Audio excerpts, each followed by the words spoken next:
การกระทรวงป้องกันความสงบได้ปาฐกถาวันพาวงปิดล้อมของกองพันที่2วีรชนที่ธงไทยหินเสียงขวางครบรอบ66 ปีวันที่18พฤษภา1959 58พฤษภา2025และวิรกรรมตนคุกอย่างมหัศจรรย์ของบรรดาผู้นำของภาคและแนวหลังหักชาติครบรอบ65 ปีวันที่24พฤษภา1960 24พฤษภา2025ในวันที่5มิถุนายน2025ปาฐกถาโดยพลจัตวาแสงทองเกื้อบุญลำของหัวหน้าห้องว่าการกระทรวงป้องกันความสงบมีคณะภาคคณะบัญชาห้องว่าการกรมกองพร้อมด้วยนายและพลตำรวจเข้าร่วมพลจัตวาแสงทองเกื้อบุญลำได้ยกให้เห็นมูลเสื้อวีรกรรมวันพาวงปิดล้อมของกองพันที่2วีรชนที่ธงไทยหินเสียงขวาง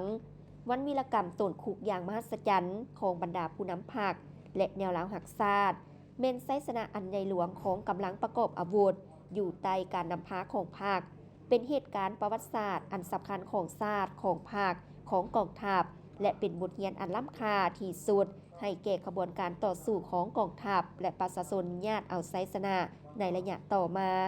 แสดงให้เห็นถึงความบริสุทธิ์ผุดพองและความจงรักภักดีความสามัคคีเป็นจิตหนึ่งใจเดียวความอดทนมันเหนียวบ่คอนแคนต่อการนาบคู่หลอกลวงของศัตรูน้ำใจสู่โหบพิละอาจหารและไหวพริบของกองพันที่2ได้เป็นแวนแยงเป็นการปลุกระดมอันแห่งกล้าให้แก่ขบวนการปฏิวัติเพื่อตีเอาไซสนะกับจักรพรรดิผู้หุกหานและลูกแหล่งตีนมือการปาฐกถาในครั้งนี้ก็เพื่อโฆษณาศึกษาอบรมให้คณะภาคคณะบัญชานายและพลตำรวจกลุ่มกองที่ขึ้นกับของว่าการกระทรวงป้องกันความสงบมีความหับหู้เข้าใจมูลเสื้อวันพาวงปิดล้อมของกองพันที่2วีรชนที่ธงไทยหินเสียงขวางครบรอบ66 ปี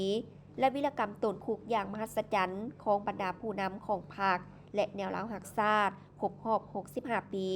และเสริมขยายถาดแทนมูลเสื้อปฏิวัติที่มีความองอาจกล้าหาญมีน้ำใจหักชาติอันเด็ดเดียวเหนียวแน่นบ่ยอมจำนนและผลงานไซสนะอันใหญ่หลวงของกำลังประกอบอาวุธปฏิวัติ